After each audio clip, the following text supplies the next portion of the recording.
Sa mga balita sa probinsya, nahulog ang isang sasakyan sa bangin sa Balamban, Cebu dahil sa sama ng panahon. Ilang mga residenteng naipit sa pag-apaw ng ilog sa Sibuyan Island, Romblon na iligtas. At malawakang blackout nangyari sa ilang bahagi ng Cotabato at Maguindanao del Norte matapos lumiyab ang isang transmission line sa Sultan Kudarat. Mabilis na balitang hatid ni Era Joy Briones mula Kalibo Cable News.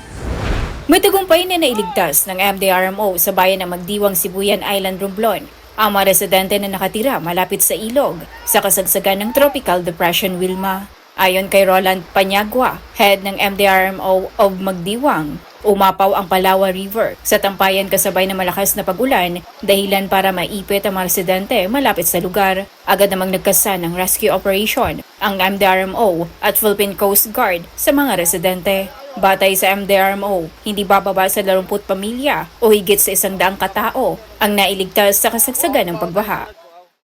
Nahulog ang isang sasakyan sa bangin matapos mawala ng kontrol ang driver dahil sa malakas na pagbaha at madulas na kalsada sa kabaan ng Trans Central Highway sa Barangay Kansumuroy, Balamban, Cebu. Sa paunang ulat, nagdulot ng biglaang pagtaas ng tubig ang malakas na ulan na hatid ng bagyong Wilma nitong linggo. Ayon sa Balamban MDRMO, binaha ang ilang bahagi ng Trans Central Highway mula Kansumuroy hanggang Gaas. Mayroon ding naitalang rock slides at pagguho ng lupa sa lugar, kaya pinapayuhan ng mga motorista na gumamit muna ng alternatibong ruta. Sa ngayon ay nagpapatuloy ang clearing operations at assessment sa lugar.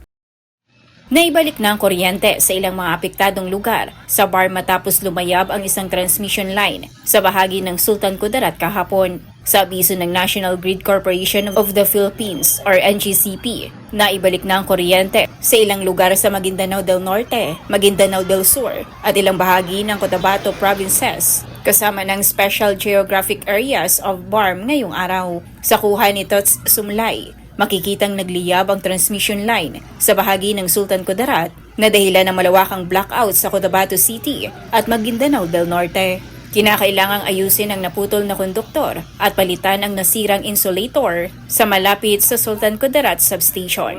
Era J. Briones para sa All TV News, Channel 2. Hindi lang isa kundi 3 parangal ang muling nakuha ng ating bansa sa Grand Final Gala Ceremony ng World Travel Awards na ginanap sa Bahrain. Sa ika-7 taon, muling nasungkit ng bansa ang 2025 World's Leading Dive Destination, kung saan ilang mga bigating isla mula sa 12 bansa ang pinagpilian. Muli ring nakuha ng syudad ng Maynila ang 2025 World's Leading City Destination sa ika-3 pagkakataon. Habang na-defend naman ng isla ng Boracay ang 2025 World's Leading Luxury Island. Dito makikita kung gaano kaganda ang turismo sa ating bansa, mula yamang dagat, kultura at magagandang isla. Ayon kay Tourism Secretary Cristina Frasco, ang mga pagkilalang ito ay tunay na nabibilang sa mga manggagawa sa larangan ng turismo sa ating bansa at mapanatili ang pagtutulungan para mas mapaganda pa ang tourism landscape ng Pilipinas. At yan ang mga up-to-date na balitang nakalap ng All TV News ngayong hapon. Para sa iba pang balitang mabibilis, bisitahin ang aming website, alltv.ph/news. I-like at i-share din ang All TV News PH sa Facebook at YouTube. At makinig sa All Radio 103.5.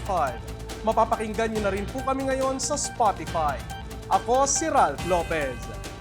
May 13-month na po ba lahat?